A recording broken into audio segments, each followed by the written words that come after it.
ராவணன், இவன் மானிடன், இவன் சூப்பனகை என்று சொன்ன போதெல்லாம் நம்பவில்லை.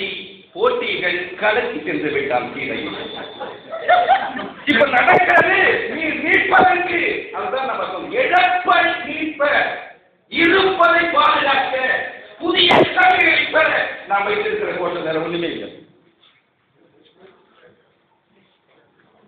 நாம் ஒரு தொழிற்சங்கம் என்று சொன்னால் இருக்கிற சலுகை விற்கிற வேளாண்மைக்கு ஈடு கட்டக்கூடிய வகையில் நம்முடைய பொருளாதாரம் சரியாக இருக்கிறதா என்று ஆய்வு செய்ய வேண்டும்.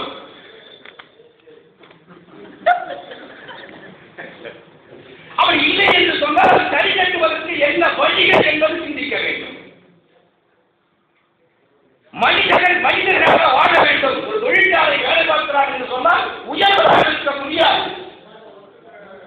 படிப்பில் வேணால் உயர்வாக இருக்கலாம். மனித இனத்தில், மனித நேயத்தில், சமூகத்தில் உயர்வதாக இருக்கும் என்று சொன்னால் அங்கே ஒரு தொழிற்சங்கம் இருக்கின்றால் தொழிற்சங்கமே அல்ல. இந்தியா விடுதலை அடைய வேண்டும் என்று சொல்கிறோம். எதற்காக வேண்டும் என்று கேட்டோம். பொருளாதார விடுதலை இல்லை, சமுதாய விடுதலை இல்லை, அரசியல் விடுதலை கிடையாது.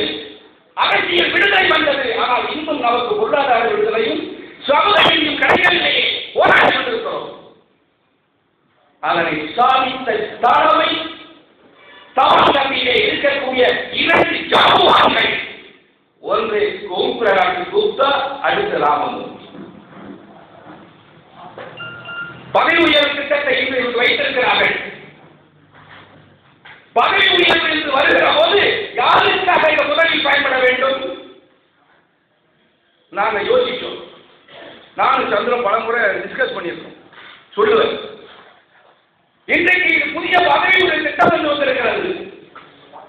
2010 பிஎஸ்என்எல் ரெக்ரூட்மெண்ட் ஆனவர்கள் பிஎஸ்என்எல் 50% 2010 ரெக்ரூட்மெண்ட் ஆகிறது. ரிட்டையர்மெண்ட் இருக்கு. 2015 அப்படின்னு சொன்னால் 80% ரிட்டையர்மெண்ட். 2019 எல்லா நியூ ரெக்ரூட்மெண்ட் தான். அப்ப பதவி உயர்வு என்பது அவர்கள் ஓய்வு பெறக்கூடிய காலத்தில் தான் வாங்கிக் கொண்டிருக்கிற சம்பளம், நாம் ஓய்வு பெறக்கூடிய காலங்களில் பெற வேண்டிய பெண்களை பாதுகாக்கக்கூடிய இங்கு இருக்கின்ற விலைவாசி ஈடுகட்டி நான் என் மனைவி வாழக்கூடிய அளவுக்கு வாழ்க்கை கிடைக்க வேண்டும்.